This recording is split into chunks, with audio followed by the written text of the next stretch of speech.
sabendo ser amado de verdade. E eu irei por aí sabendo que se eu venho e vou, num só lugar estou, guardada em teu amor. E eu irei por aí levando essa identidade. E eu irei por aí sabendo ser amado. Glória a Deus. A graça e a paz do Senhor para todos esta noite, irmãos. Amém. Estamos alegres e felizes nesta noite por estarmos na presença do Senhor. Amém. Temos a oportunidade de adorá-lo nesta noite, bendizer ao Senhor e agradecer por tudo aquilo que Ele tem feito, os benefícios que Deus tem realizado nas nossas vidas. É motivo de nós glorificarmos e adorarmos a Deus e entendermos que Ele tem o controle de tudo em nossa vida. Tudo está no controle de Deus. Ele não perdeu e jamais perderá o controle, porque Ele é Deus. Amém? Vamos meditar um pouquinho nessa palavra aqui, em Atos dos Apóstolos, no capítulo 9, no versículo 31, para nós darmos início na adoração. Diz assim o texto da palavra de Deus. Atos, capítulo 9, versículo 31. A igreja tinha paz em toda a Judeia, Galileia e Samaria, e ia se fortalecendo à medida que andava no temor do Senhor, e encorajada pelo Espírito Santo, crescia em número. Como o tema hoje é um tema direcionado à igreja evangélica, à igreja essencial, estamos dentro desse contexto. Aqui fala um período da igreja que havia nela paz em toda a Judeia, Jerusalém, aonde que a igreja estava estabelecida, havia paz. O que eu aprendo com isto? Igreja é lugar onde nós buscamos a paz de espírito, a paz para a nossa alma, e somente a igreja tem a paz que o mundo precisa. As pessoas aí fora precisam de conhecer essa igreja, esse Deus que é o dono desta igreja, porque diz o texto que havia paz em toda a Judeia, Galileia e Samaria, e dizendo o seguinte: ia se fortalecendo na medida que andava no temor do Senhor. A palavra de Deus diz que o princípio da sabedoria é o temor ao Senhor. O temor, ele está em primeiro lugar. Se nós tememos a Deus, as coisas de Deus vão acontecendo segundo a sua vontade. Em terceiro, diz que eles eram encorajados pelo Espírito Santo de Deus. Você está aqui nesta noite porque o Espírito Santo, ele te trouxe a este lugar de adoração. Você não está aqui por acaso. Nós não estamos aqui para passarmos algumas horas, alguns minutos. Estamos aqui nesta noite com o propósito de louvar a Deus e bendizer o teu santo nome. Aí termina o texto dizendo: e crescia em número. Então mostra que onde há paz, aonde há temor, aleluia, e onde há a presença do Espírito Santo, ela está reinando, diz que há crescimento. Se nós queremos crescer, nós temos que estar enquadrados dentro desse texto, desses versículos, segundo a palavra de Deus. Amém? Diga assim para essa pessoa que está do teu lado: você quer crescer? Então você está no lugar certo. Está na presença de Deus. Está na presença daquele que pode fazer que nós possamos crescer a cada dia. Vamos orar ao Senhor. Pai, em nome de Jesus, nós te adoramos esta noite, nós bendizemos o teu santo nome. Senhor, nós consagramos este momento, Senhor, de adoração, Pai, de meditação da tua palavra, Senhor, aquilo que vai ser ministrado. Senhor, nós pedimos que o teu Espírito Santo, ele venha agir em nossas vidas, venha mover, ó Pai, de uma maneira soberana, poderosa, Senhor, e única, Deus, nesta noite. Senhor, que nós possamos dar a nosso louvor, a nossa adoração, Deus, abrindo, Senhor, todo o nosso coração para render ao Senhor tudo aquilo que o Senhor merece. Deus, que o teu nome seja glorificado nesta noite, e o teu nome seja exaltado mais uma vez, porque, Pai, o nosso propósito desta noite é de render ao Senhor tudo aquilo que o Senhor merece. Em nome de Jesus, amém e amém. Aplauda ao Senhor nesta noite.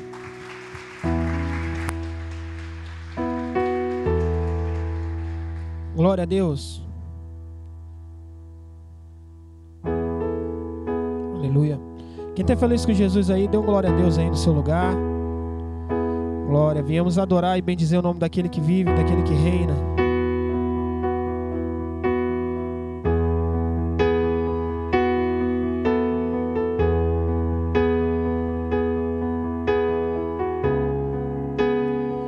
Tu és santo, Senhor. Tu és poderoso.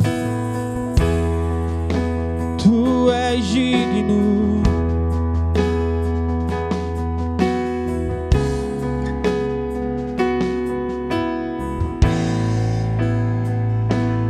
Pai nosso nos céus, santo é o teu nome, teu reino buscamos, tua vontade seja feita na terra como és no céu. Deixa o céu descer na terra como és no céu. Deixa o céu descer.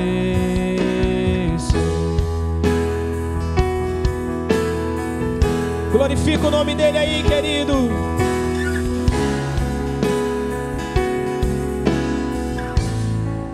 Declare: Pai nosso nos céus, santo é o teu nome, teu reino buscamos, tua vontade seja feita na terra como és no céu. Deixa o céu descer na terra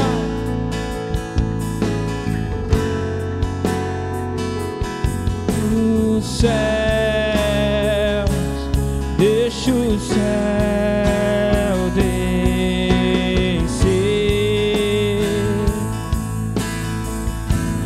Deixa o céu descer.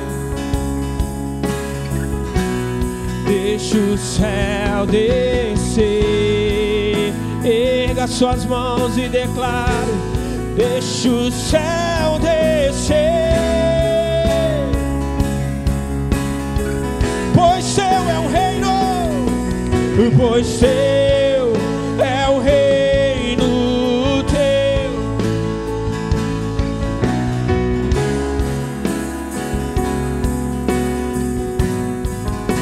Pois teu é o reino teu, é o reino teu, é o poder tua, é a glória para sempre. Amém. Pois teu,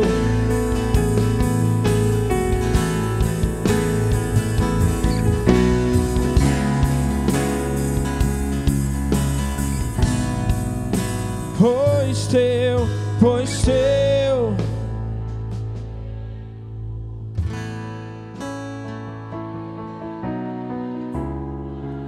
é a glória. Deixa o céu descer. Deixa o céu descer. Declare nessa noite: deixa o céu descer. Deixa o céu descer sobre a sua casa, sobre a sua família. Rasga o céu, Senhor. Declare: deixa os céus descer, e deixa o céu descer sobre essa cidade. Deixa o céu descer, e deixa o céu descer, pois seu é o reino, pois seu é o reino teu.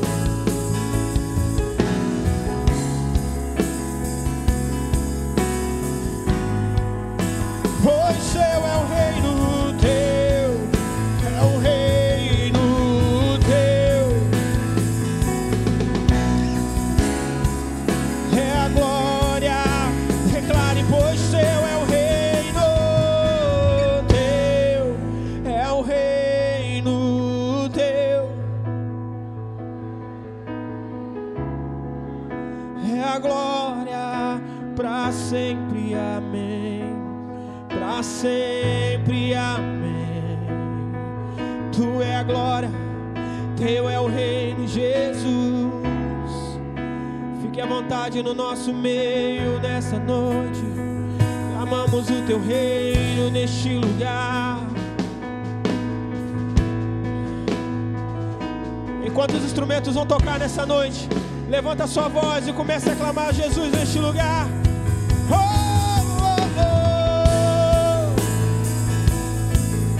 Que venha o teu reino, que venha o teu reino,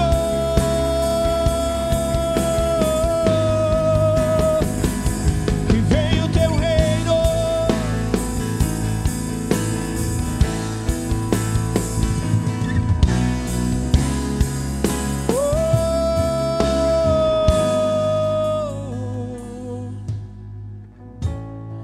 Se você crê nisso, dê um aplauso nessa noite. Se expresse.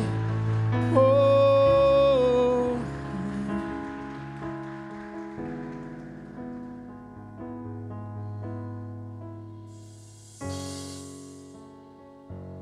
Quantos creem que Ele está aqui nessa noite? Dê um aleluia, glória a Deus bem forte aí, meu irmão.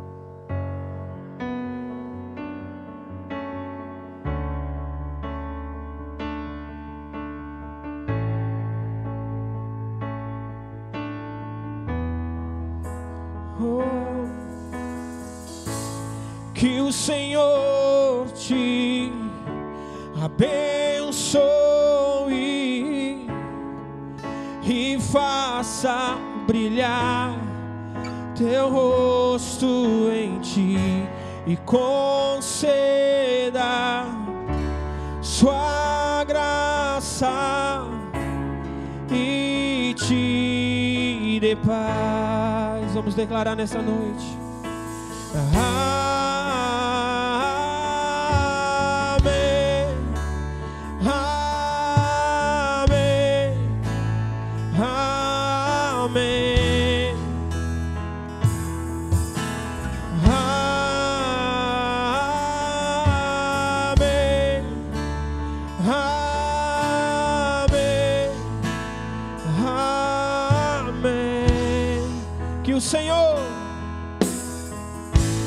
Que o Senhor te abençoe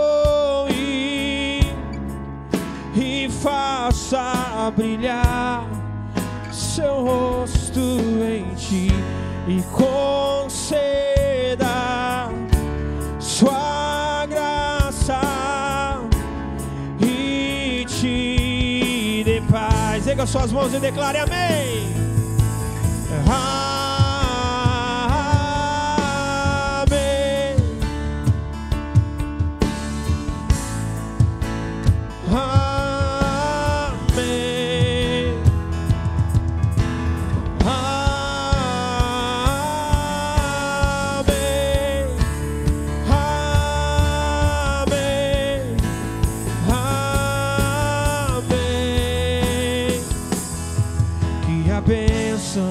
Se derrame até 1000 gerações, tua família e teus filhos e os filhos de teus filhos. Declare, vai, que a bênção se derrame até 1000 gerações.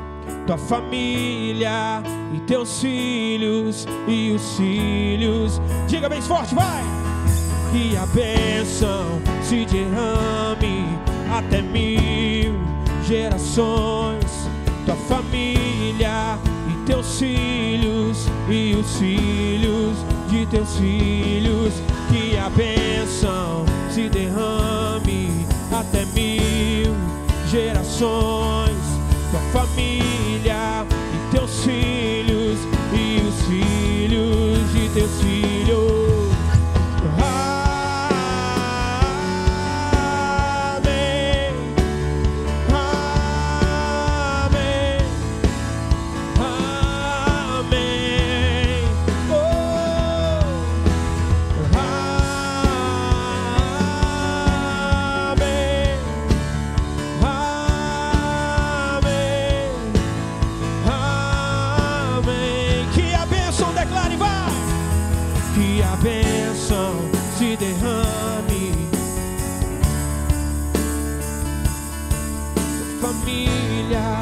Teus filhos e os filhos de teus filhos. Que a bênção se derrame gerações. Tua família e teus filhos e os filhos. Sua presença te acompanhe por detrás, por diante, do teu lado e em ti. É contigo, é por ti, e de dia e de noite, tua entrada e saída, em teu riso, em teu choro, é contigo, é por ti, é contigo, é por ti, é contigo, é por ti, oh. Vamos declarar amém. Amém.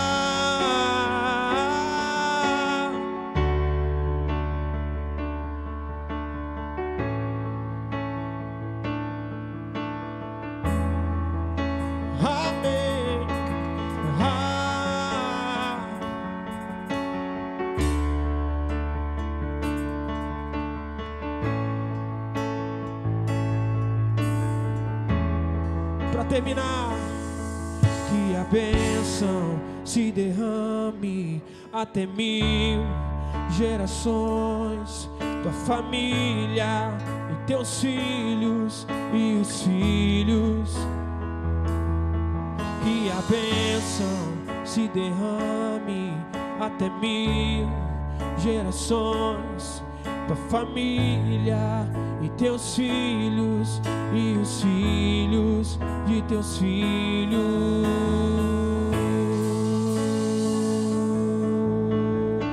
Se você crê nisso, se expresse bem forte nessa noite. Oh!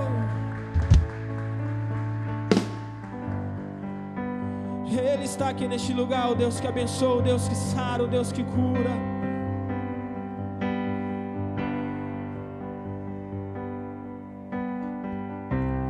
Nosso amigo Santo Espírito. Declare nessa noite, querido. Venha aquecer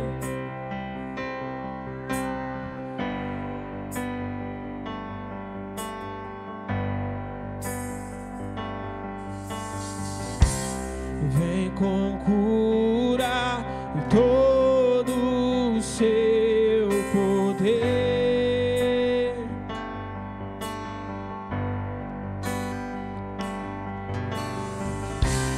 Vem manifestar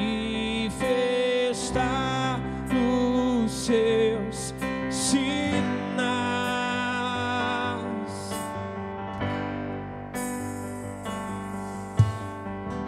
O que dizer?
manifestar, Jesus.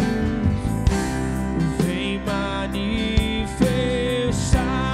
os seus sinais. O que dizer? O que dizer? O que fazer quando Ele vem aqui? Mais que ser bem-vindo, nós te desejamos outra vez. Aqui o que dizer? O que dizer?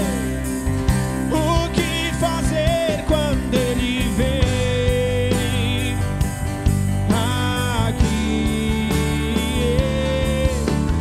Mais que ser bem-vindo, nós te desejamos outra vez aqui. Declare: faz de novo, faz de novo.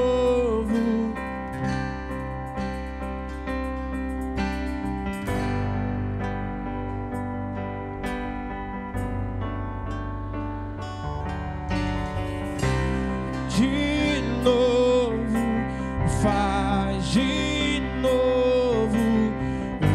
O seu povo clama a ti mais uma vez. De novo, faz de novo.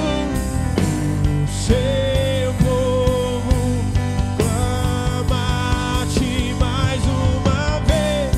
De novo, faz de novo. O seu povo clama. O que dizer? O que dizer? O que fazer quando Ele vem aqui? Mais que ser bem-vindo, nós te desejamos outra vez. Pega a sua voz e declare: o que dizer? O que dizer?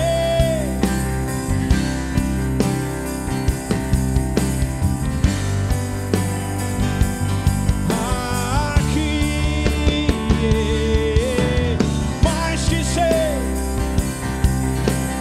nós te desejamos outra vez aqui.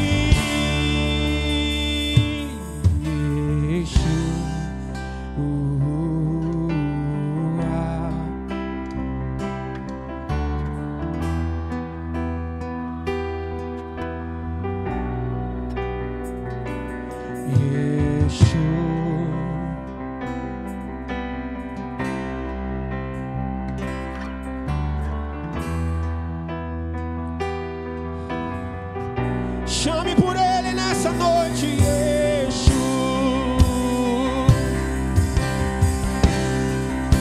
Ele está aqui. Yeshua, Yeshua.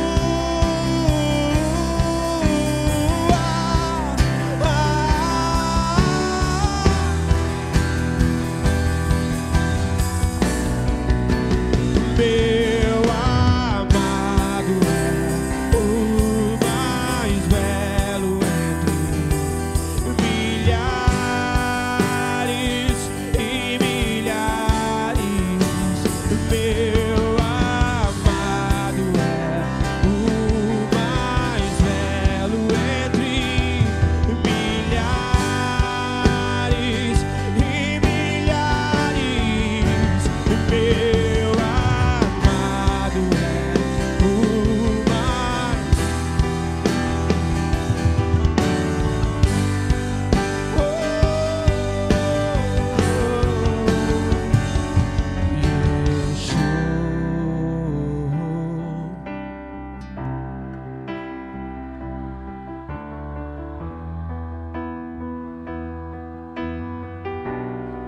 Yeshua.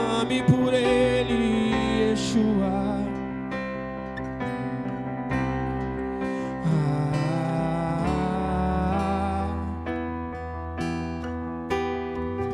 Levantamos um altar de adoração a Ti, Jesus, em gratidão. Declaramos essa noite que Tu és o nosso Deus, Tu és a nossa fortaleza, Tu és o nosso tudo, Jesus. Somos gratos a Ti, ó Pai, por tudo que o Senhor fez neste ano e o que o Senhor está fazendo. Somos gratos a Ti. Erga suas mãos e declare Yeshua. Oh!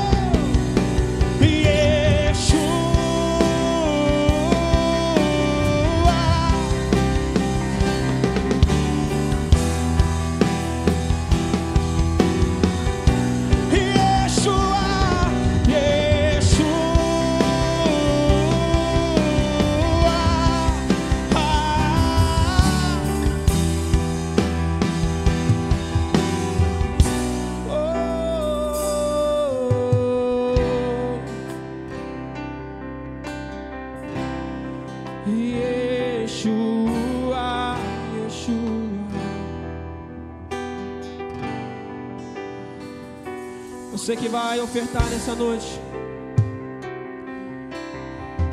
você que vai dizimar,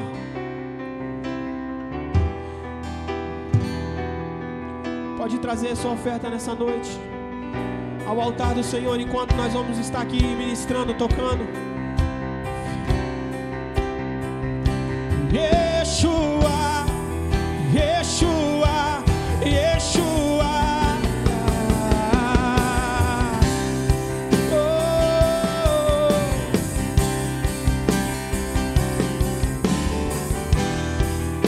Yeshua, Yeshua,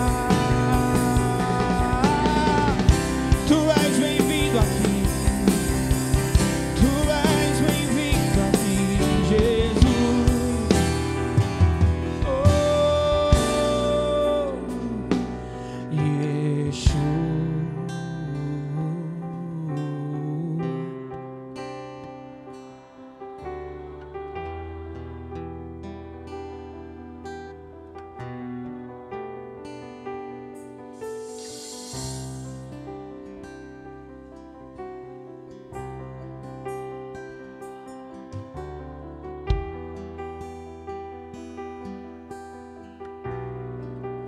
Oh, Yeshua.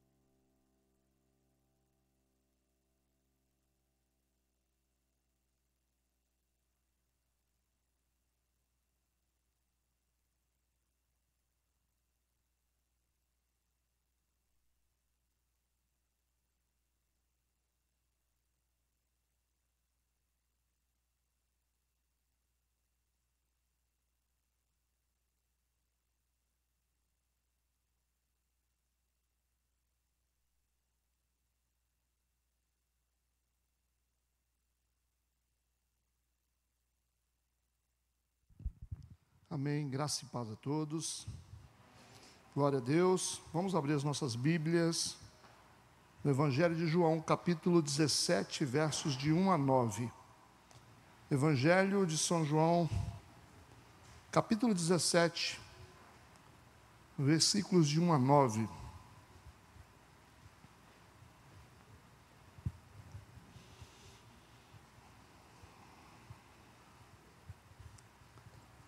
Amém. Tema da nossa mensagem: a igreja essencial. A igreja essencial. Assim diz a palavra do Senhor. Jesus falou assim, e levantando os seus olhos ao céu, disse: Pai, é chegada a hora. Glorifica teu filho, para que também o teu filho te glorifique a ti. Assim como lhe deste poder sobre toda a carne, para que dê a vida eterna a todos quantos lhe deste. E a vida eterna é esta, que te conheçam a ti só, por único verdadeiro e a Jesus Cristo a quem enviaste. Eu glorifiquei-te na terra, tendo consumado a obra que me destes a fazer. E agora, glorifica-me tu, ó Pai, junto de ti mesmo, com aquela glória que tinha contigo antes que o mundo existisse. Manifestei o teu nome aos homens que do mundo me destes. Eram teus, e tu nos deste, e guardaram a tua palavra. Agora já tenho conhecido que tudo quanto me deste provém de ti, porque lhes dei as palavras que tu me deste, e eles as receberam, e têm verdadeiramente conhecido que saí de ti, e creram que me enviaste. Eu rogo por eles, não rogo pelo mundo, mas por aqueles que me destes, porque são teus. Amém. Vamos orar? Deus, obrigado por esse tempo na tua presença, por essa oportunidade de estarmos aqui glorificando o teu nome. Nós pedimos a direção, a iluminação do teu Santo Espírito, para que possamos compreender a tua palavra. Nós queremos colocar tudo nas tuas mãos, em o nome de Jesus. Amém e amém. Pode sentar.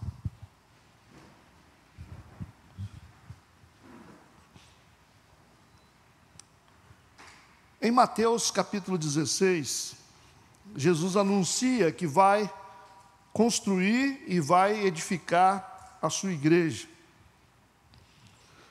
Quando nós chegamos ao livro de Atos, nós vemos o nascimento da igreja, e especificamente no capítulo 2 de Atos, nós vemos a propagação e a expansão da igreja de Jesus Cristo.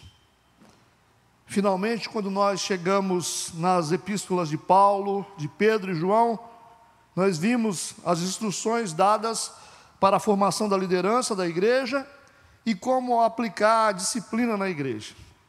Já no livro do Apocalipse, o livro trata especificamente do futuro da igreja. Mas nesse capítulo 17 que eu li, de João, nós obtemos aqui um design, ou a intenção original de Deus em relação à igreja.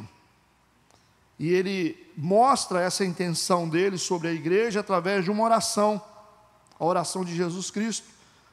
Essa é a oração mais longa registrada na Bíblia, a oração que Jesus faz mais longa. Ele está orando aqui pelos seus seguidores, ou seja, ele está orando pela sua igreja, e através dessa oração de Jesus, de João capítulo 17, nós podemos descobrir algumas marcas de uma igreja essencial. Amém? A palavra essencial, ela tem a ver com fundamental, com algo que é primordial, crucial, basilar, vital, relevante, indispensável, necessário, imprescindível. Essa é a igreja. A igreja essencial é a igreja que tem que ser, a igreja que nós precisamos ser. Por isso que nessa oração de Jesus, no capítulo 17 de João, nós podemos descobrir, através dos versículos, qual é a igreja essencial, qual é a igreja ideal, que segue a vontade de Jesus Cristo. Isso aí é bom para a gente poder prestar atenção, para sabermos se realmente a gente está no caminho certo. Se nós realmente somos uma igreja essencial. Se nós somos realmente uma igreja que vive realmente a vontade de Deus. Amém? Nós vamos começar no versículo 1, onde Jesus, na sua oração, o texto diz assim: Jesus falou assim, e levantando seus olhos ao céu, disse: Pai, é chegada a hora, glorifica a teu filho, para que também o teu filho te glorifique a ti. Jesus pede algo a Deus, para que ele possa devolver a Deus. Nós devemos prestar atenção nisso. Presta atenção no versículo. Jesus disse: glorifica a teu filho, para que também o teu filho te glorifique a ti. Um pedido com uma promessa de resposta. Está aqui uma dica para a gente saber o que é uma igreja essencial.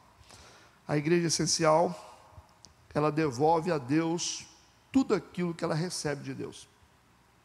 Percebe isso?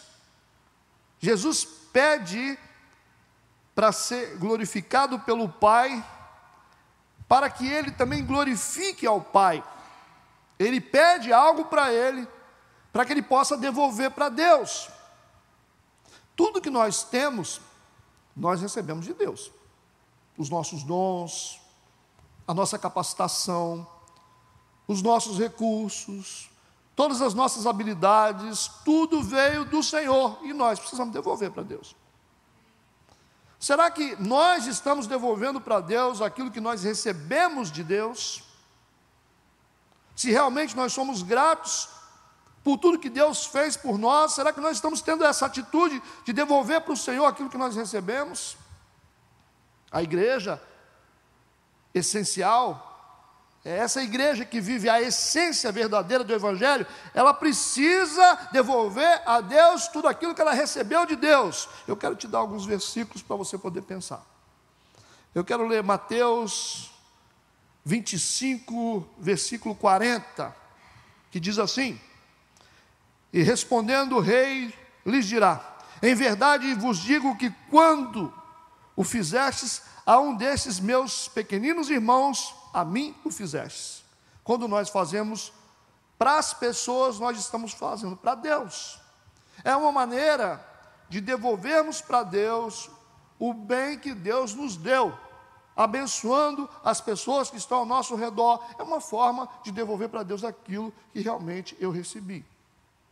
Eu preciso, como uma igreja verdadeira, eu preciso devolver a Deus aquilo que Ele me deu. Outro texto interessante está no primeiro livro de Samuel, capítulo 1, versículo 27 e 28, que diz assim: porque por este menino orava eu. Por este menino orava eu. Olha o pedido dessa mãe. E o Senhor atendeu a minha petição que eu lhe tinha feito. Por isso também ao Senhor eu o entreguei, por todos os dias que viver, pois ao Senhor foi pedido, e adorou ali ao Senhor. Nós vemos aqui a oração de Ana. Ela pede a Deus um filho, ela ora a Deus um filho. O que ela faz com esse filho? Quando ela recebe esse filho, ela devolve para Deus. É isso que está escrito aqui. Por isso também ao Senhor eu o entreguei por todos os dias que viver, pois ao Senhor foi pedido. Aí vem a pergunta para a gente: será que nós estamos realmente devolvendo para Deus aquilo que nós recebemos? Quantas coisas que nós temos, né? Quantas coisas boas que Deus nos deu. Quanta capacidade que a igreja tem. Quanta gente capacitada dentro da igreja. Quanta gente com tanto potencial, quanta gente habilidosa com tantas coisas, profissionalmente. Tem tanta coisa que poderia ser feita pela igreja, são tantas coisas que poderiam ser feitas pelas pessoas e nós não fazemos. A igreja essencial, ela devolve para Deus aquilo que ela recebe. Essa é a primeira marca.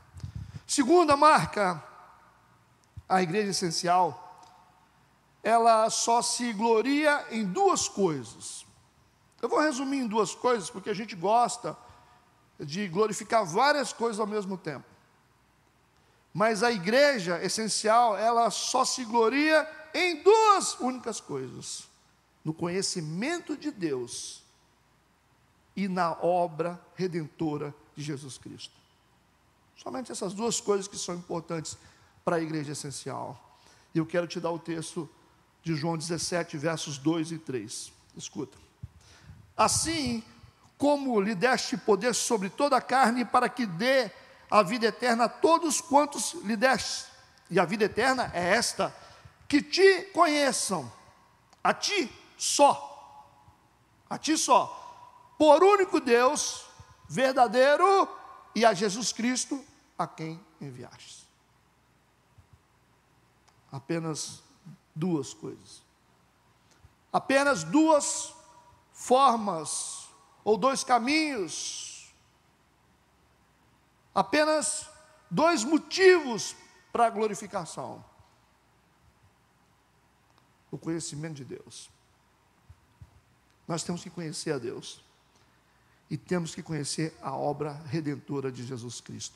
O problema é que a gente sabe tanta coisa na igreja, a gente aprende tanta coisa nas igrejas, mas a gente sabe pouco sobre Deus. Como nós vivemos situações que realmente revelam que nós sabemos pouco a respeito de Deus. Deus não é assim como muitos pensam. Deus não é um tirano. As pessoas entendem muito pouco de Deus, as pessoas entendem pouco sobre a obra do Espírito Santo, sobre a obra de Jesus Cristo. As pessoas entendem pouco sobre isso. O que realmente significa o sacrifício na cruz do Calvário por nós? Será que nós sabemos a dimensão disso? Será que todos que estão dentro das igrejas entendem o que Jesus fez na cruz? Poucos entendem disso. Mas são as coisas mais importantes. Conhecer a Deus e conhecer a obra redentora de Jesus Cristo, assim como lhe deste poder sobre toda a carne, para que dê a vida eterna a todos quanto lhe deste. E a vida eterna é esta, que te conheçam a ti só, o único Deus, verdadeiro, e a Jesus Cristo a quem enviastes. Tantas coisas, né, que a gente valoriza dentro das igrejas, dentro das nossas igrejas.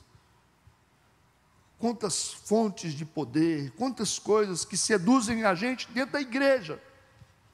Às vezes perdemos tempo com tanta coisa sem sentido, sem nenhum valor, e esquecemos da coisa que tem mais valor, que é o conhecimento de Deus. É o conhecimento a respeito de Deus. Precisamos nos aprofundar em Deus, precisamos entender, conhecer a pessoa.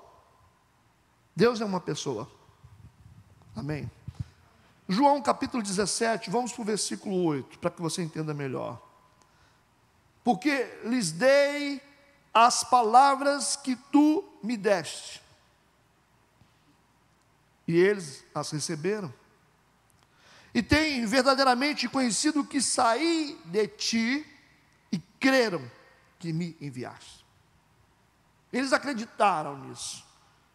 Eu dei as palavras que tu me deste, as pessoas receberam, e eles têm verdadeiramente conhecido que eu saí de ti, a obra redentora de Jesus, e creram que me enviastes.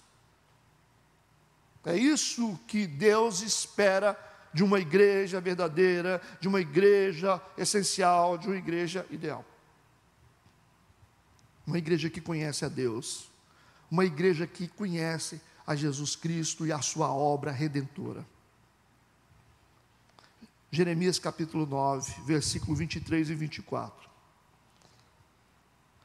Assim diz o Senhor: não se glorie o sábio na sua sabedoria, nem se glorie o forte na sua força, não se glorie o rico nas suas riquezas, mas o que se gloriar, glorie-se nisto, em me entender e me conhecer, que eu sou o Senhor que faço beneficência, juízo e justiça na terra, porque dessas coisas me agrado, diz o Senhor. Se tem uma coisa que a gente tem que se gloriar, é de conhecer o Senhor, entender o Senhor, saber quem é o Senhor. É a única coisa que é digna de glória, é conhecer a Deus. O quanto nós sabemos de Deus. O quanto nós sabemos de Deus. Pouco, né? Pouco. Eu me incluo nisso também, às vezes. Eu também me incluo. Eu acho que nós precisamos conhecer Deus, a Deus um pouco mais. A gente precisa gastar mais tempo em conhecer a Deus.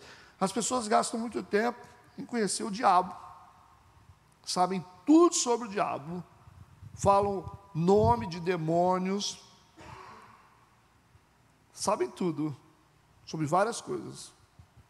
São doutores, especialistas, já viu? O cara é especialista nisso. Demonologia.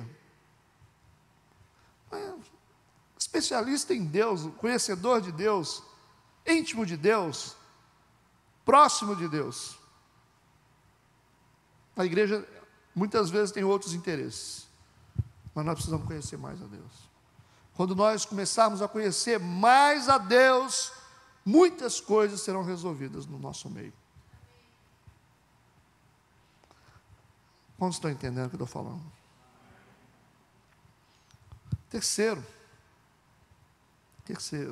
Terceira marca de uma igreja essencial. A igreja essencial, ela não possui senso de propriedade. Isso é importante. Não tem nada que é legitimamente nosso. Nada é nosso. Nós não podemos ter senso de propriedade. João 17, versículo 10, diz: e todas as minhas coisas são tuas, e as tuas coisas são minhas, nisso sou glorificado. O que é nosso, na verdade? Nós só temos a Deus. Nem os nossos filhos são nossos. Porque tem gente que pensa que é. Na verdade, Deus escolheu você para poder cuidar dessa criança. Deus escolheu você, Deus te deu o privilégio de você cuidar dessa criança, preparar essa criança, mas essa criança pertence ao Senhor. Não pertence a você. Depois de um tempo você vai entender melhor isso, que as pessoas não pertencem a gente. Nos casamentos, o cônjuge não pertence a gente. Tem gente que tem esse senso de propriedade, de achar que a pessoa, não, você é minha. Você tem que, né? Não pertence a você, pertence a Deus. E o que é feito pela pessoa não é você que faz, é Deus que faz. Você não consegue elevar ninguém, quem faz isso é Deus. Quem ensina, quem faz crescer, quem prospera, tudo é Deus. E nada nosso. O meu carro não é meu, nem o seu é seu, nem a sua casa é. Nada. Nós não somos donos nem do nosso corpo, né? Nem de nós mesmos. Porque de vez em quando Deus fala assim, ó, vai para tal lugar, você tem que ir. As nossas vontades também não são as nossas vontades, elas são as vontades de Deus, tem que ser a vontade de Deus, porque a gente vive tentando fazer a vontade dele o tempo todo.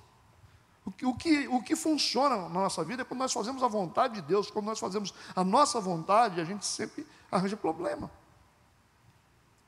Perceberam que nada é propriamente nosso, então ninguém pode ter esse senso de propriedade. Jesus disse, todas as minhas coisas são tuas. Será que nós podemos falar isso? Tudo que eu tenho é teu, toda a minha vida é sua. Às vezes eu vejo as pessoas falando, até em conversa comigo, há pouco tempo eu ouvi uma pessoa falando assim, não, eu vou orar porque para mim é a vontade de Deus que é importante.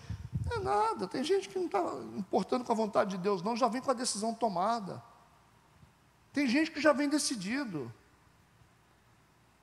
Já está determinado, obstinado, as pessoas são obstinadas a fazer o que querem.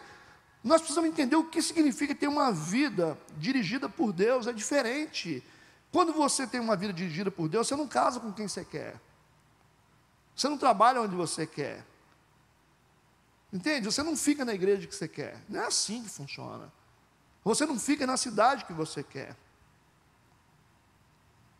Vida com Deus é diferente. Deus fala assim, ó, vai fazer isso. Olha, entrega o que você tem. Você está querendo isso, mas esse não é um caminho para você. Mas eu estou apaixonado, mas eu não quero isso para você. E você tem que engolir o choro e você tem que mudar de direção. Isso é submeter a vida a Deus. Mas não do jeito que muita gente vive, que faz só o que quer e não se arrisca nem a fazer uma oração para perguntar se Deus realmente quer que isso aconteça. Porque quando você fizer uma oração, você corre o risco de ver tudo mudar. Essa capacidade de colocar a vida nas mãos de Deus deveria ser para todos os cristãos, mas infelizmente nem todos são assim. A gente faz o que a gente quer, a gente vive o que a gente quer. Nós estamos atrás das nossas vontades. Esse é o retrato da igreja hoje. Mas uma igreja essencial, ela não possui senso de propriedade. Nada é nosso. Tudo pertence ao Senhor. Enquanto você pensar diferente disso, algumas coisas precisam ser mudadas dentro de você. Você precisa ser transformado ainda. Como igreja de verdade. Amém?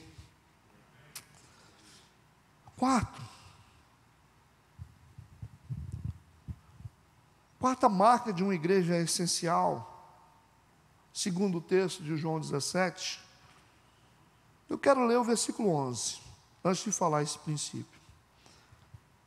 Jesus disse: eu já não estou mais no mundo, mas eles estão no mundo. Está falando sobre a igreja, está falando sobre os discípulos. E ele continua dizendo: eu vou para ti, Pai Santo, guarda em teu nome aqueles que me destes, para que sejam um, assim como nós. Está falando sobre unidade. Jesus está pedindo ao Pai que faça com que os discípulos, ou seja, que faça com que a igreja seja um. Nós precisamos ser uma pessoa, como igreja. Somos diferentes, sim, bastante diferentes, mas nós nos unimos e renunciamos a algumas coisas por causa desse nome, Jesus Cristo. Unidade. A unidade é a coisa mais poderosa que uma igreja pode ter. Isso desmistifica muitas coisas dentro das igrejas, que as pessoas costumam dizer: se eu fizer isso, a igreja tem poder, se eu fizer aquilo outro, a igreja tem poder. Mas vamos resumir aqui, para que nós possamos entender isso definitivamente. A maior fonte de poder de uma igreja é a unidade. É a capacidade de viver juntos, mesmo sendo diferentes.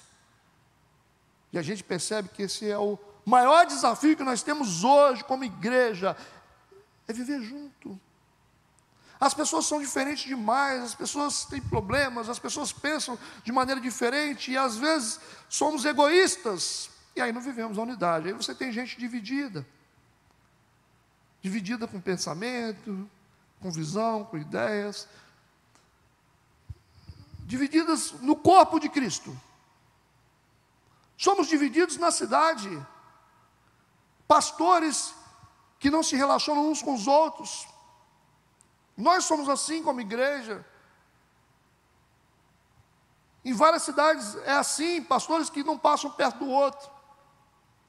Como que as ovelhas vão se unir se nós, pastores, não conseguimos nos unir?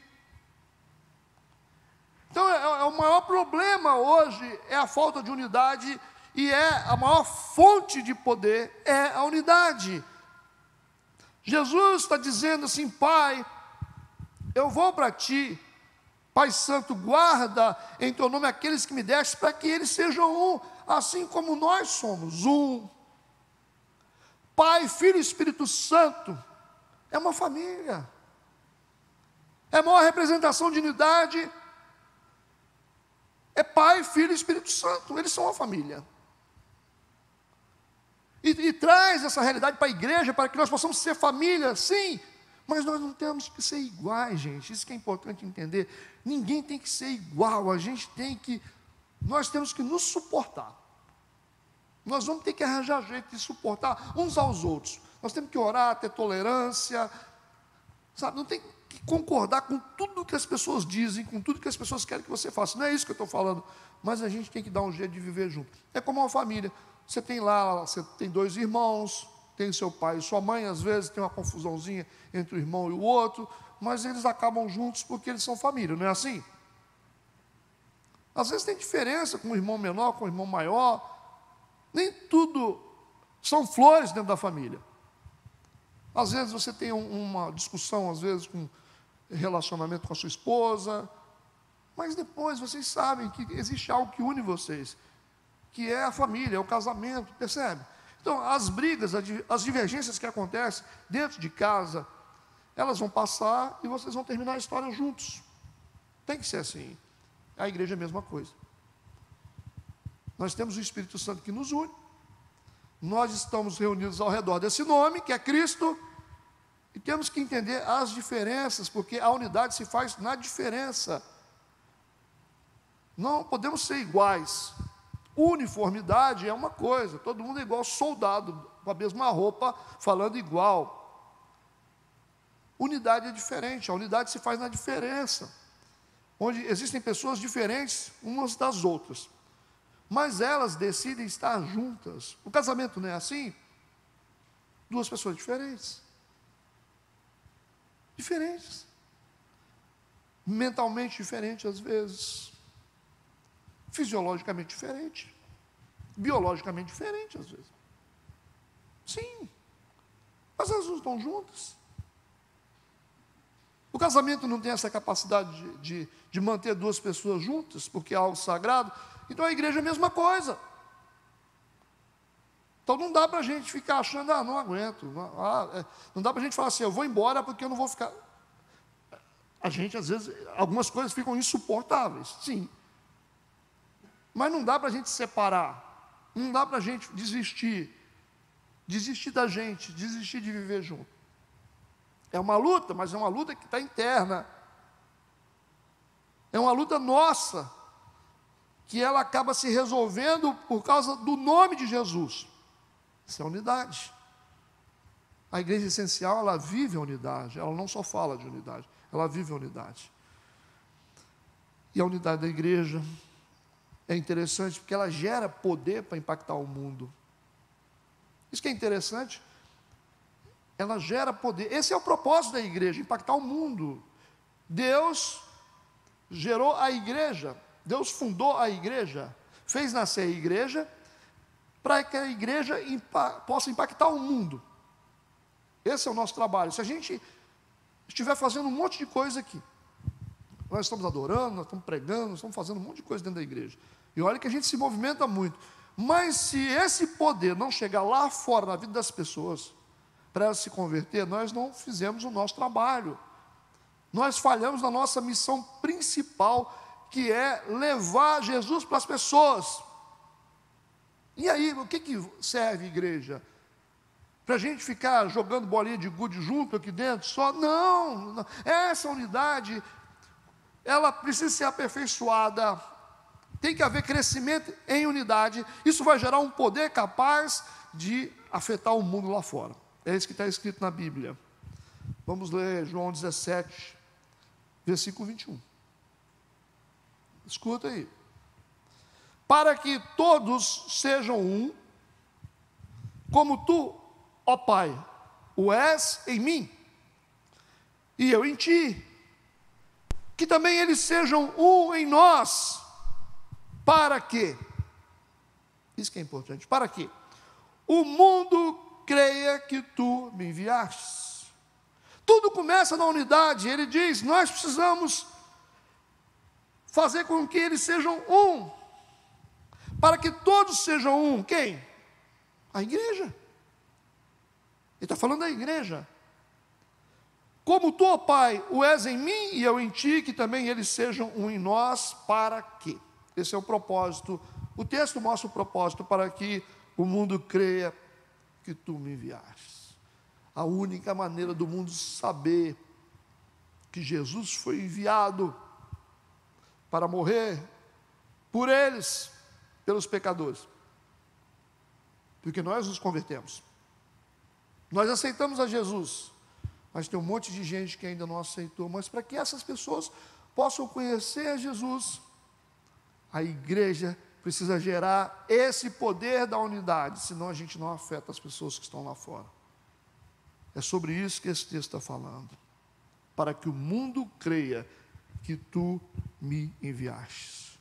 Enquanto houver briga, confusão no meio do arraial, o mundo não vai conhecer a Jesus.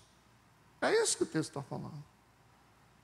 Enquanto não houver unidade verdadeira, porque para haver unidade tem que ter amor, né? E haja amor para poder viver junto. E a gente sabe que amor não é sentimento. Amor é decisão e é atitude. Você decide amar uma pessoa, decide orar pela pessoa, ao invés de bater na pessoa, ou maltratar a pessoa. Você prefere orar, você decide orar, você decide andar mais uma milha, né? Certo? Você fala, por amor, principalmente a Deus, né? A gente vai tentar outra vez. Amém? E aí, o mundo vai crer que realmente Jesus foi enviado. E olha no versículo 22, ainda do capítulo 17 de João. E eu dei-lhes a glória que a mim me destes, para que sejam um, como nós somos um. Eu neles e tu em mim, para que eles sejam perfeitos em unidade, e para que o mundo conheça que tu me enviastes a mim, e que os tens amado a eles, como me tens amado a mim. É interessante que Jesus, ele detalha muito esse versículo, né? Ele é muito enfático nesse versículo, falando sobre o propósito da unidade, da importância da unidade, nas questões missionárias, nas questões de evangelismo, de levar Jesus para as pessoas, como é importante. E às vezes nós não sabemos disso. Nós gastamos tanta energia com tantas coisas. Eu sempre digo, né, porque orar é fácil, jejuar é fácil. Tem a sua dificuldade, o jejum, a oração também.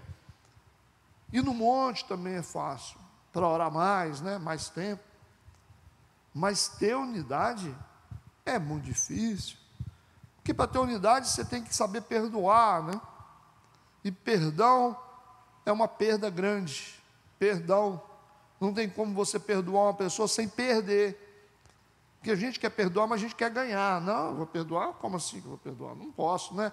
Então ninguém quer perdoar para perder. Quer perdoar para ganhar. E perdão envolve perda. Quando você perdoa uma pessoa, é a sensação de que você diz assim, essa pessoa não está merecendo isso, né? Me fez mal, né? Como que eu vou perdoar essa pessoa? Não posso perdoar. E perdão não significa que você tem que concordar com o que a pessoa vai fazer. Não significa que você tem que ter negócio com a pessoa. Não significa isso. Perdoar é liberar, sabe? Tirar aquele sentimento ruim do coração. Não ter consenso com as atitudes erradas das pessoas, não é isso. Mas tirar esse peso do seu coração, para que você viva bem com as pessoas. Isso é perdão. Você fala, não merece, mas tudo bem. Isso aí, perde mesmo. Né? É perdão mesmo, é uma perda grande. Perdão, amor. Aí a gente vive a unidade. E aí a gente gera poder. Por isso que é muito mais fácil você fazer outras coisas. A gente faz vigília, a gente ora, a gente vai para o monte, a gente jejua, mas a gente não quer perdoar. A gente não quer realmente tolerar as pessoas, porque a gente sente que é difícil. Vamos orar, meu irmão? Vamos para o monte orar? Vamos sim, pastor, vamos perdoar o irmão que te fez mal? Aí não, né, pastor? Só está querendo demais, não é assim? Não dá para mim. Quantas pessoas que saem de igrejas por causa disso?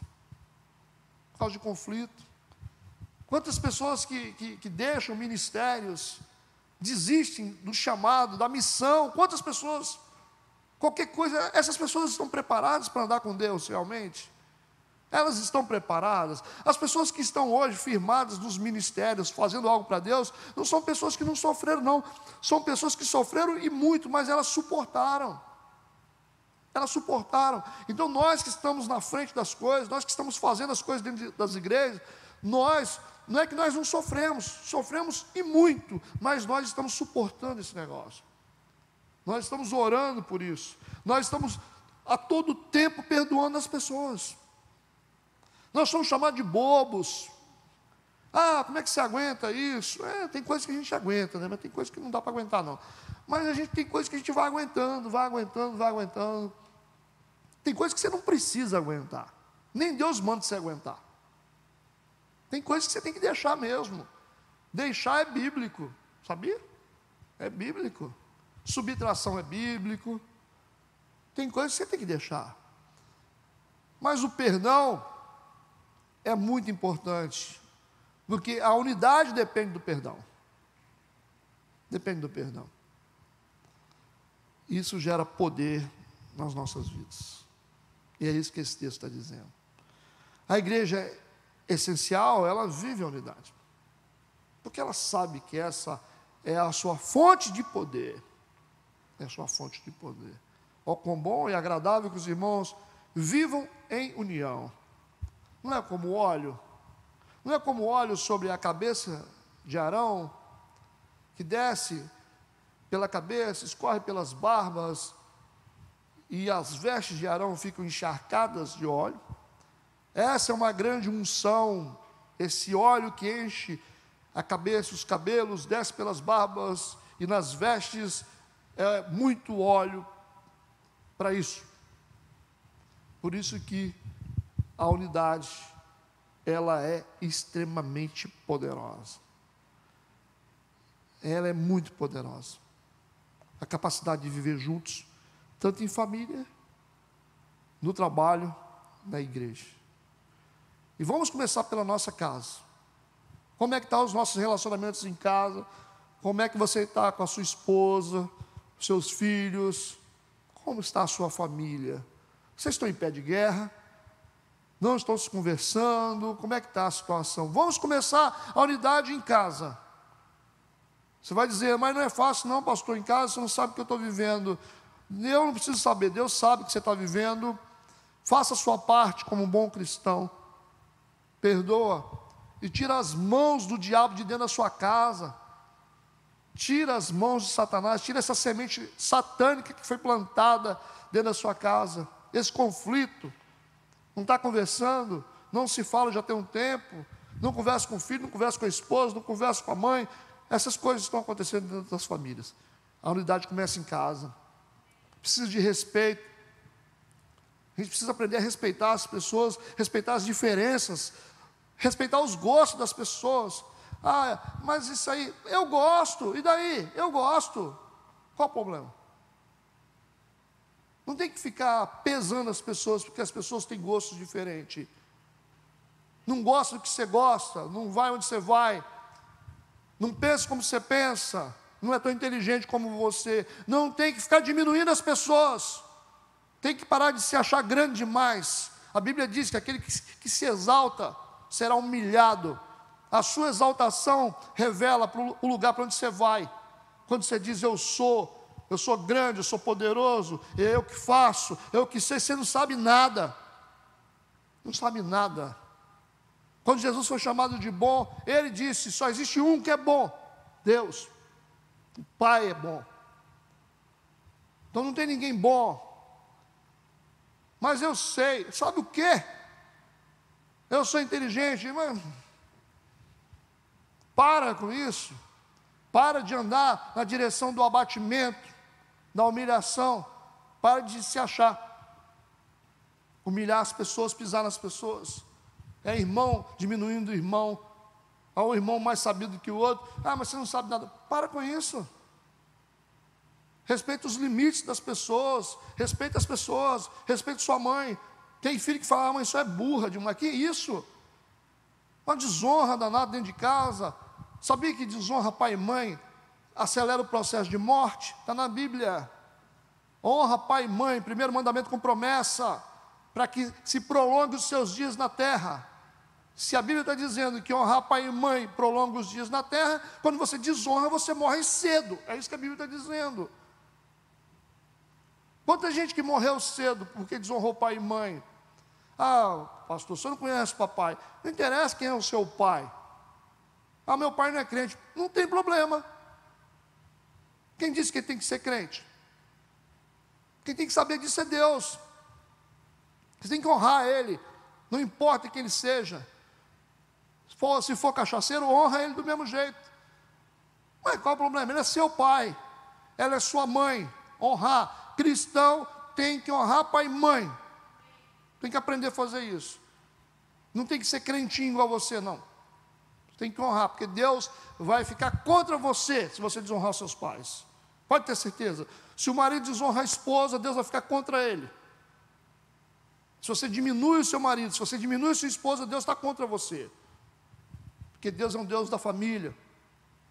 Deus é um Deus de honra. Deus é um Deus de princípios. E o que tem de crente fazendo isso não está. Olha, é brincadeira. É tanta desonra que tem no meio cristão. Menino falando alto com pai e mãe, desrespeito, homem que não respeita a esposa, trata a esposa igual empregada, mulher que não respeita o marido, não respeita o sacerdócio do marido. Isso é uma bagunça. O que está acontecendo? Temos que tirar esse espírito de dentro das nossas casas. A unidade começa dentro de casa, depois ela vem para a igreja. Enquanto a gente não tiver unidade em casa, a gente não vai ter na igreja, e nem vamos ter no trabalho. Aí você vai falir a empresa por causa da falta de unidade. Vamos parar de ficar só ouvindo, porque ouvir todo mundo ouve. Vamos começar a fazer. Aquele que ouve a palavra e pratica é semelhante àquele que construiu a sua casa sobre uma rocha. Vamos colocar em prática aquilo que nós estamos ouvindo. Nós estamos ouvindo muita coisa na igreja, fazendo pouco. Precisamos mudar a nossa vida. Temos que viver a unidade. Amém? Quinto, a igreja essencial, ela não tem consenso com o mundo. Eu quero que você preste atenção nisso, tá? A igreja essencial, a igreja verdadeira, ela não tem consenso com o mundo. Para de fazer política com o mundo. Você não tem que fazer isso. A igreja essencial não tem consenso com o mundo, ela segue a sua própria constituição. É isso. O Estado é o Estado, a igreja é a igreja. Ok? Temos que entender essas coisas. Temos que honrar o Estado.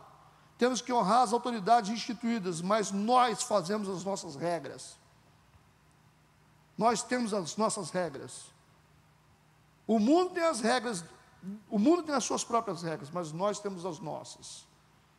Ah, mas tem que fazer. Eu já vi casos de gente, coisa que vai dar, dentro de igreja vai dar problema para a polícia. Que isso? Nós temos que resolver nossas coisas dentro da igreja. Temos que resolver dentro da igreja os nossos problemas. Escuta, João 17, versículo 14. Deles a tua palavra, Jesus falando, e o mundo os odiou. Deles a tua palavra, o mundo os odiou. Lógico. Enquanto nós estivermos ligados na palavra de Deus, você acha que o mundo vai gostar de você? Você acha que o mundo vai concordar com você? Quando você começa a ficar muito amigo do mundo, é porque você não está vivendo o Evangelho. Você tem que provocar, sim, esse desconforto no mundo. Pastor, mas a gente não tem que ganhar o mundo? Sim, nós ganhamos o mundo através do poder de Deus na nossa vida. Não fazendo política com o mundo. Não tendo consenso com o mundo. O texto está dizendo, deles a tua palavra, e o mundo os odiou. Nós recebemos a palavra, e o mundo nos odiou. Porque não são do mundo. O mundo odeia porque nós não somos do mundo. O mundo vai te bajular quando você for do mundo. Mas se você for de Deus, do reino de Deus, o mundo te odeia. Por isso que ministério, quando não tem muita perseguição, você já tem que começar a ficar esperto. Tem que ter, sim. Tem que ter gente que está... Quando você começa a crescer, aí começa as pessoas a falarem. É isso aí. É assim que funciona. Jesus disse, deles a tua palavra, e o mundo os odiou porque não são do mundo, assim como eu não sou do mundo.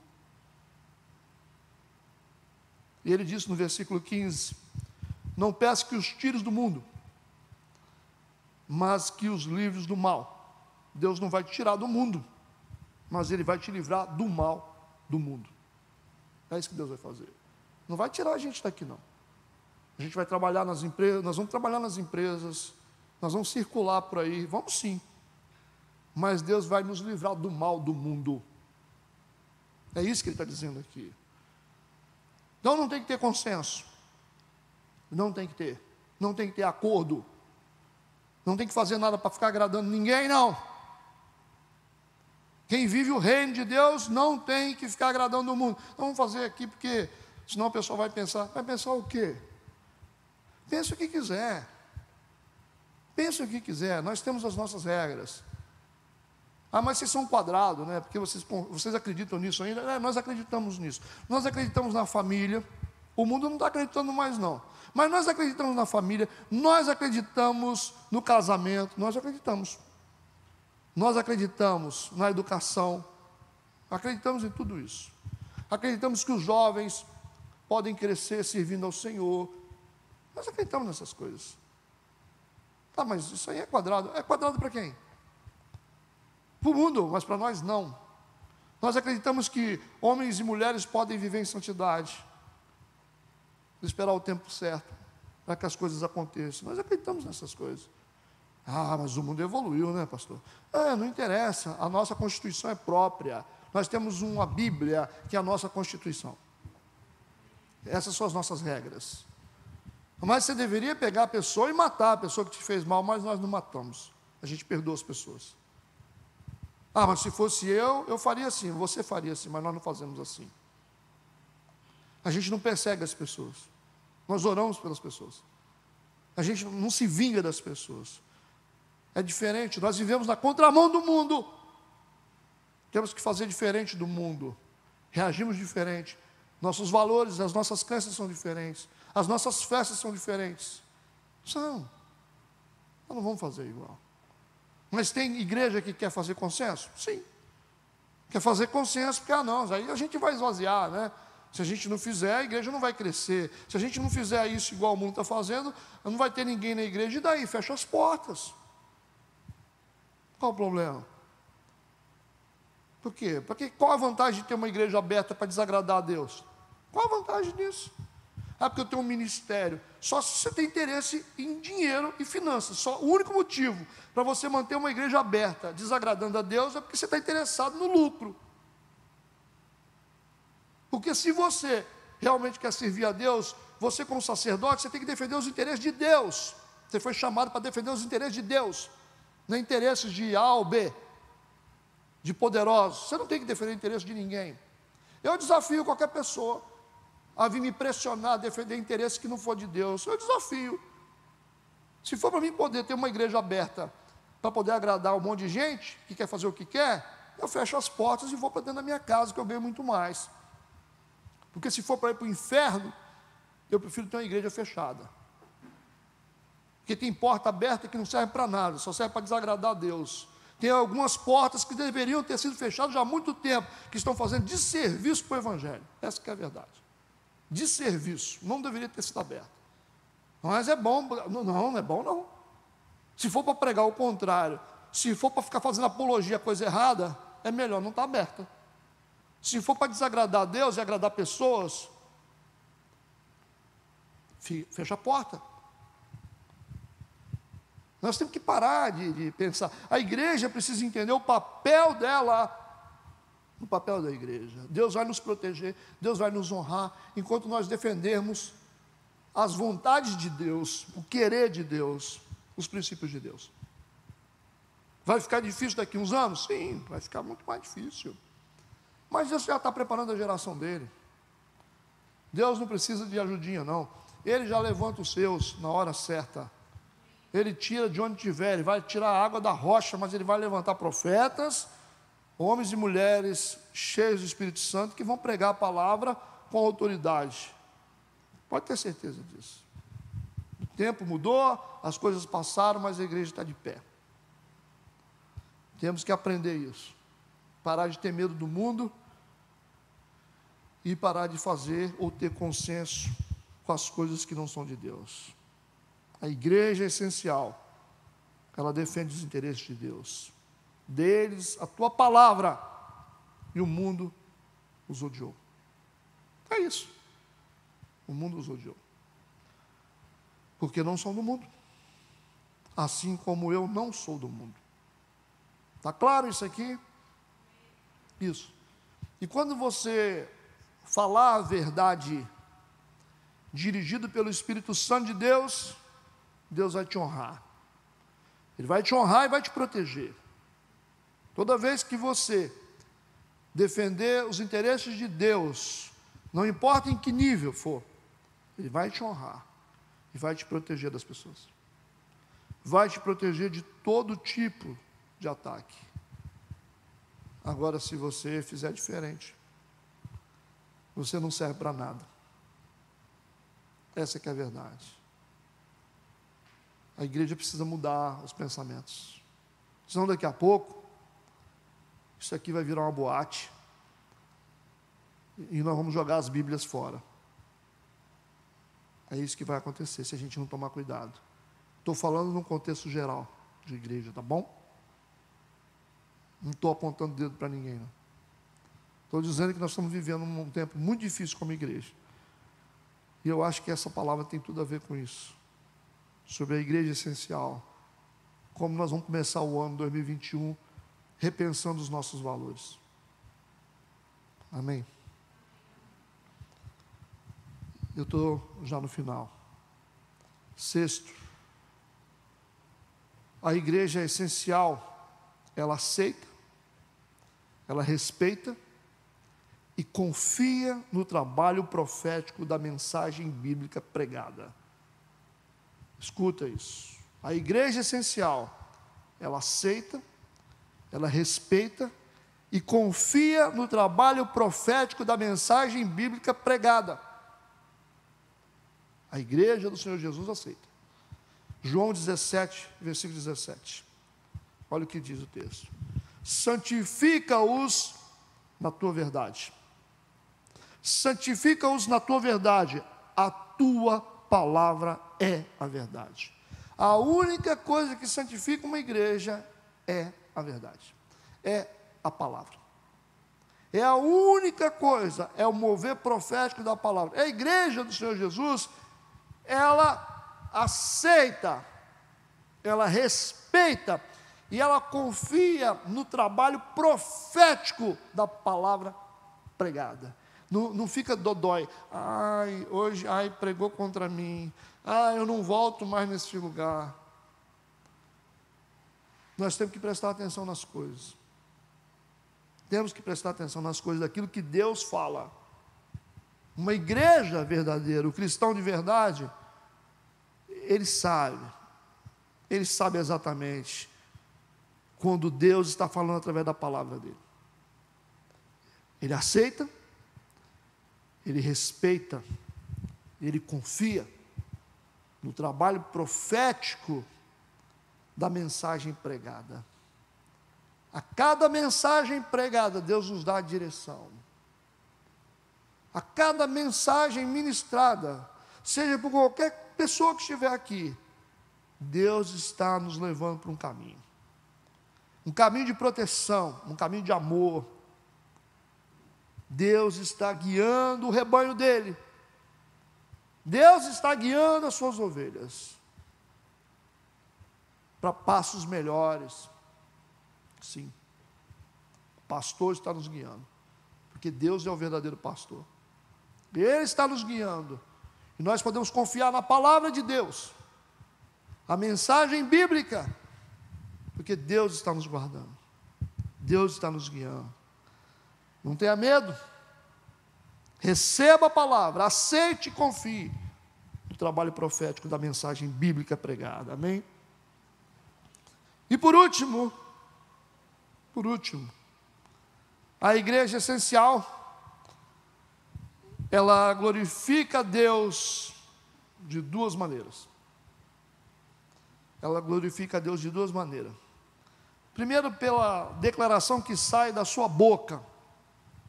Primeira maneira de uma igreja glorificar a Deus. A igreja essencial, ela glorifica a Deus pela declaração, pela palavra que sai da sua boca.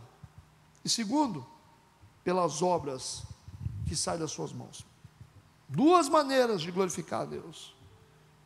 Porque se a gente ficar só nas palavras, só na declaração que sai da boca, a obra ficou incompleta. Ficou incompleta. Nós devemos falar sim, a declaração tem que sair realmente da nossa boca, sim, mas as obras também precisam sair das nossas mãos. Precisam.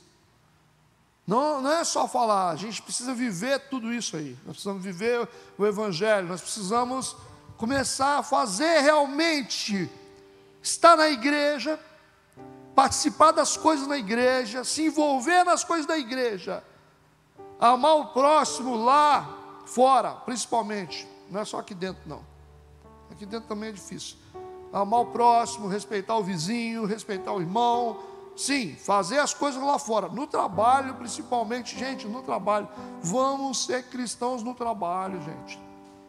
Seja exemplo lá no seu trabalho, as pessoas precisam saber que você é uma pessoa de Deus. Seus amigos no trabalho, seus empregados, seus patrões, eles precisam saber que você é um servo de Deus. Precisam saber. Como vão saber? Através das palavras? Sim, mas também através das obras que saem das suas mãos. A maneira como você lida com as coisas que você é responsável. Você vai revelar a glória de Deus no cuidado que você tem com o seu trabalho, com os seus afazeres, com a sua missão. Como você lida com as coisas que você é responsável. Você está glorificando a Deus na sua forma de viver. Sabia? Na sua forma de viver. Como você age. Quando você está lá no banco. Quando você entra no ônibus. Quando você está lá sentando no lugar da mulher grávida. Você não está glorificando a Deus. Quando você não dá lugar para o idoso, quando você passa na frente, quando você dá uma desperta, você não glorifica a Deus. Você tem que glorificar a Deus na sua forma de viver, não só na sua forma de falar, na sua forma de viver principalmente. E é uma coisa que tem que ser completa na nossa vida, porque crente gosta de viver teoria, crente gosta de blá blá blá, e glória a Deus, aleluia, eu tenho fé, eu confio nesse Deus, louvado seja esse Deus. Quando vem a tempestade, começa todo mundo a reclamar. Quando vem a dificuldade de sair da igreja, quando vem a dificuldade, quer largar a esposa, quer bater no filho, é assim que funciona, na maioria das vezes. A nossa teoria é boa, mas a nossa prática geralmente é péssima.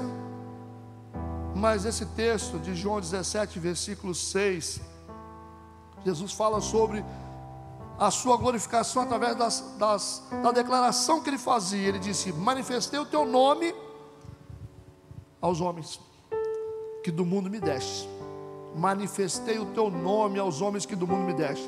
Eram teus e tu nos destes, eles guardaram a tua palavra.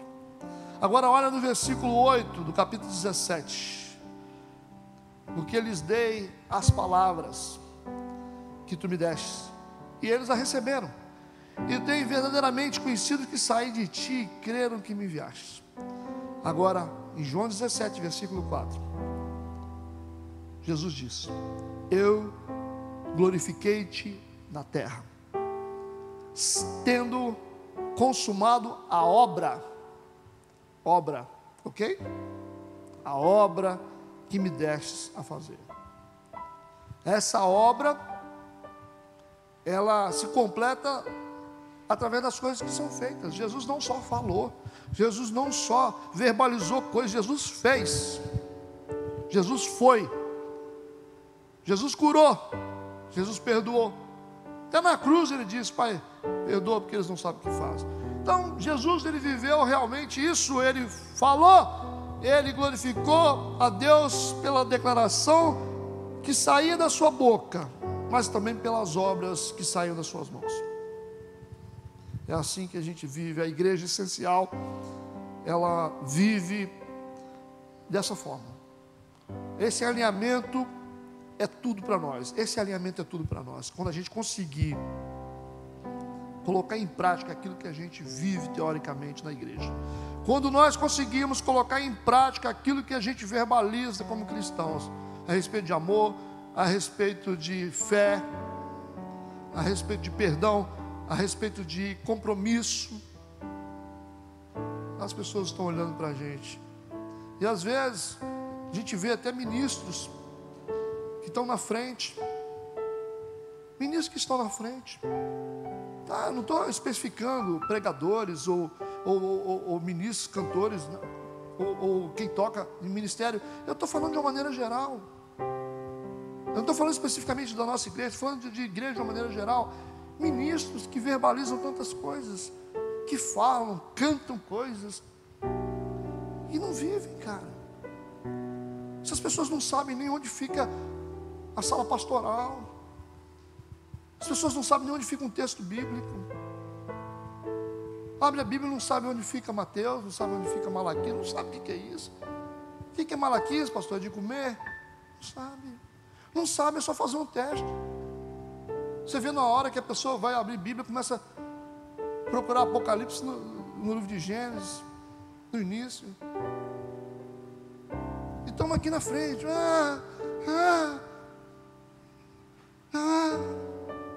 Ser fiel até a morte. Fiel como, irmão? Nem na igreja você vem. As pessoas estão te vendo, você não pisa na igreja. Como você vai ser fiel até a morte? Essa é a igreja de hoje. Tem que ter fé, tem que ter fé. Mas cadê o irmão? Falava que tinha fé lá na frente.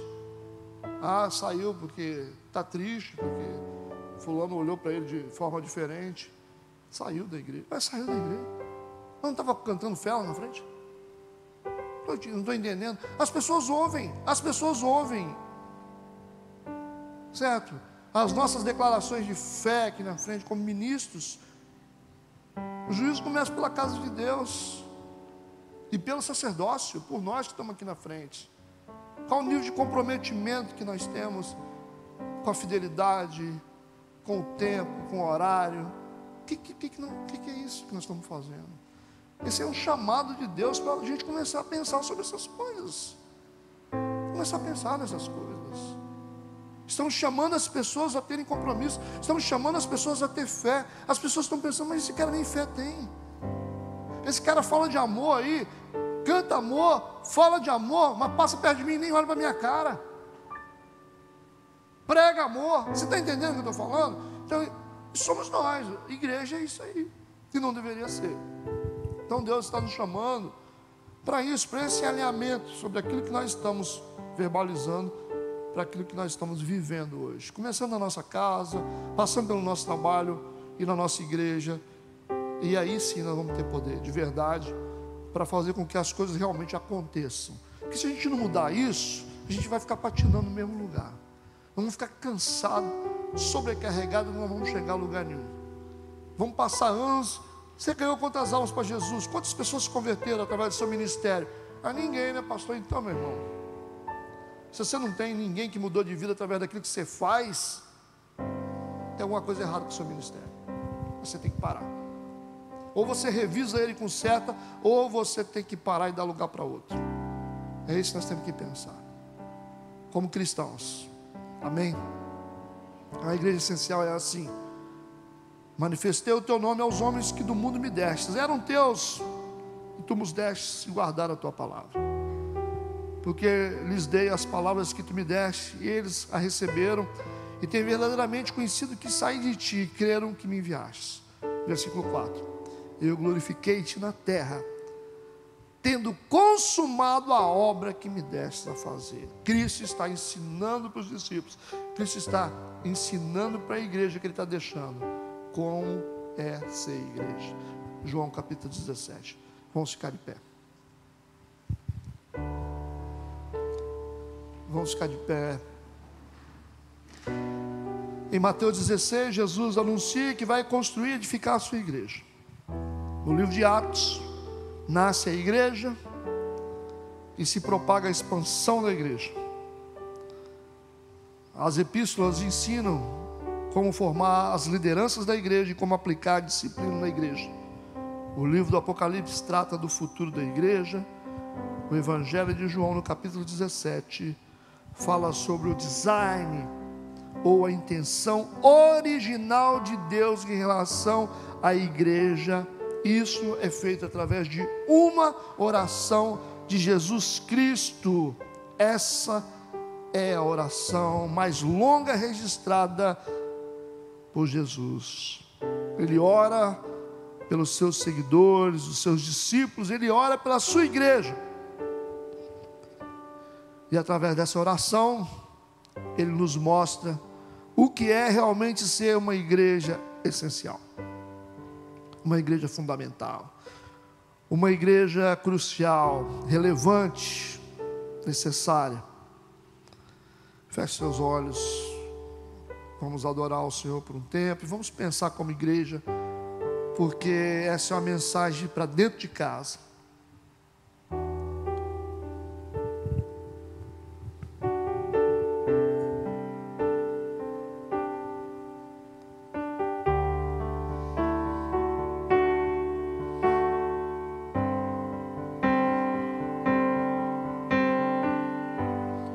Tua presença é real,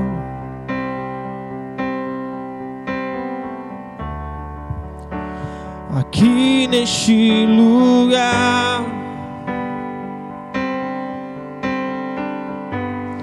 Tua presença é real,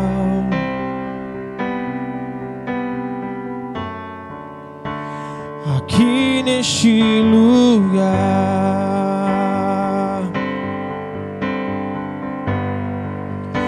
Então adorarei,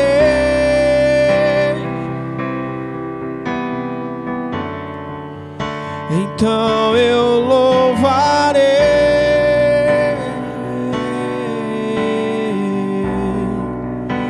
então me renderei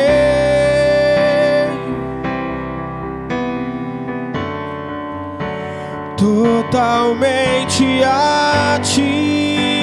Então adorarei, então adorarei,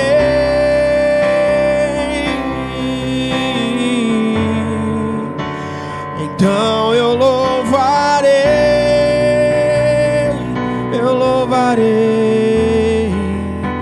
então me renderei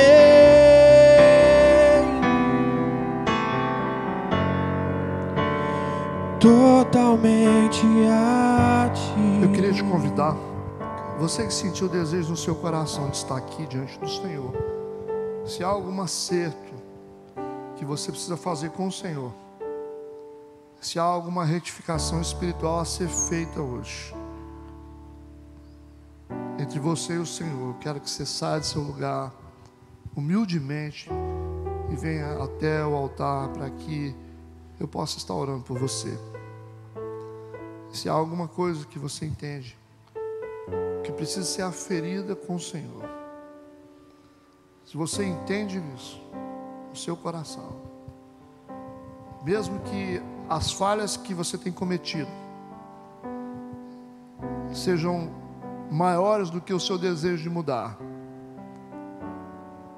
às vezes você tenta e não consegue. Se você sente essa luta de querer fazer coisas para Deus, mas que você não tem força, se você tenta ser realmente um cristão alinhado com a palavra de Deus, mas muitas vezes você se sente impotente diante desse desafio, eu queria que você viesse até o altar. Eu quero estar orando para que o Espírito Santo te faça romper nessa área.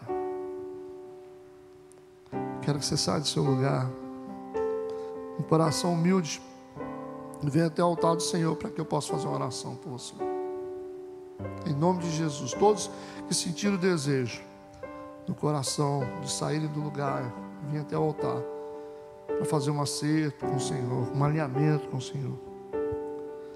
Quero fazer o dever de casa espiritual. Quero que você saia do seu lugar. Eu preciso fazer uma oração especial pela sua vida. Se você entende que o Espírito Santo tem te chamado para ser muito mais do que você tem sido, se você se sente limitado, se você se sente talvez até insuficiente naquilo que Deus chamou para fazer, se você sente que há um peso dentro de você te pedindo de servir a Deus como você quer realmente, Sai do seu lugar e vem até esse altar. Eu quero orar por você. Não tenha medo, não tenha vergonha de admitir que você precisa melhorar, que você precisa ser um pouquinho melhor do que você tem sido. Você admite as suas omissões, a sua infidelidade como um verdadeiro cristão. Essa é a sua oportunidade. Estamos terminando com os últimos cultos do ano, e eu quero declarar que o seu 2021 vai ser bem diferente. Você precisa crescer mais em Deus, você precisa conquistar tudo que você perdeu. Você precisa recuperar isso. Tem que ser um ano de mudanças e um ano de colheita ao mesmo tempo. Um ano de mudanças, de decisões, de atitudes diferentes. E esse ano também será um ano de colheita para você.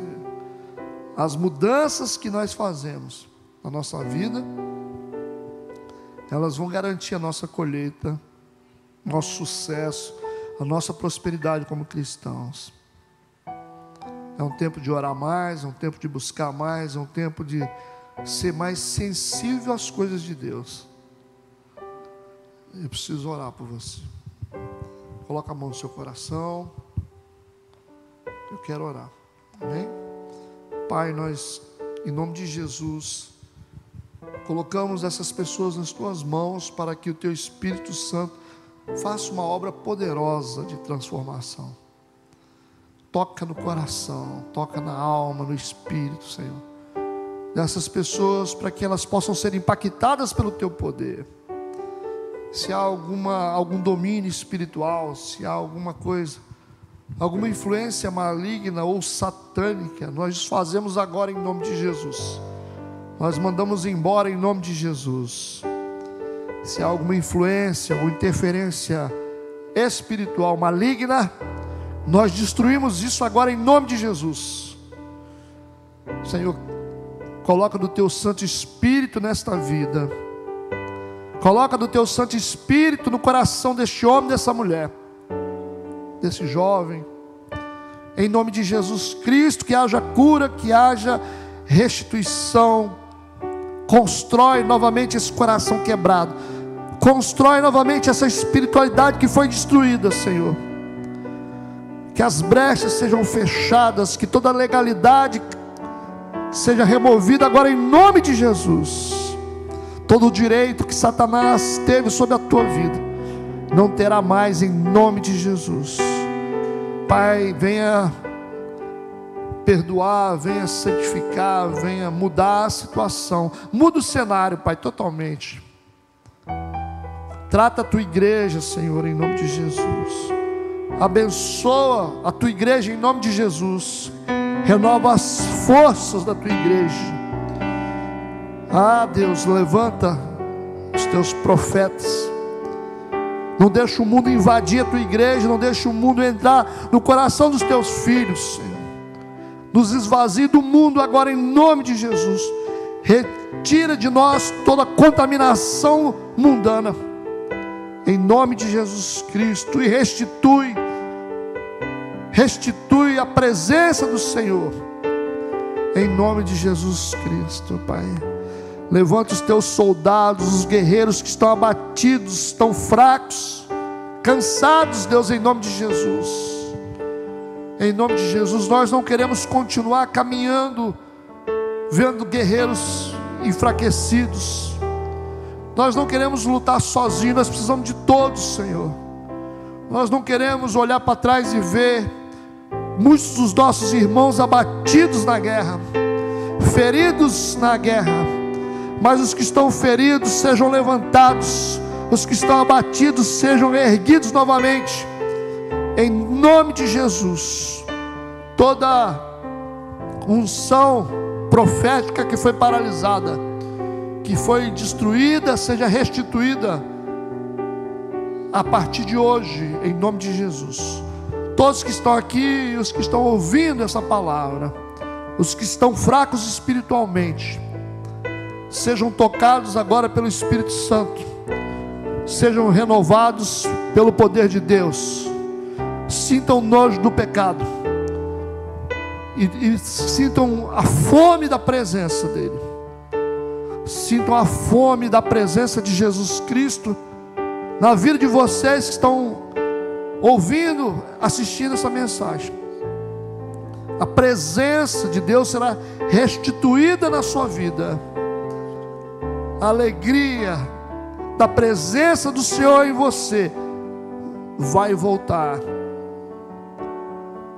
porque Deus está te dando uma chance para recomeçar a sua vida. Em nome de Jesus, em nome de Jesus, eu declaro uma bênção especial para a sua vida, e declaro um tempo novo em nome de Jesus. Eu te abençoo em nome de Jesus. Eu te abençoo em nome de Jesus. Toma posse dessa bênção, toma posse dessa oração e siga o teu caminho de cabeça erguida. Amém. Pode voltar para o seu lugar.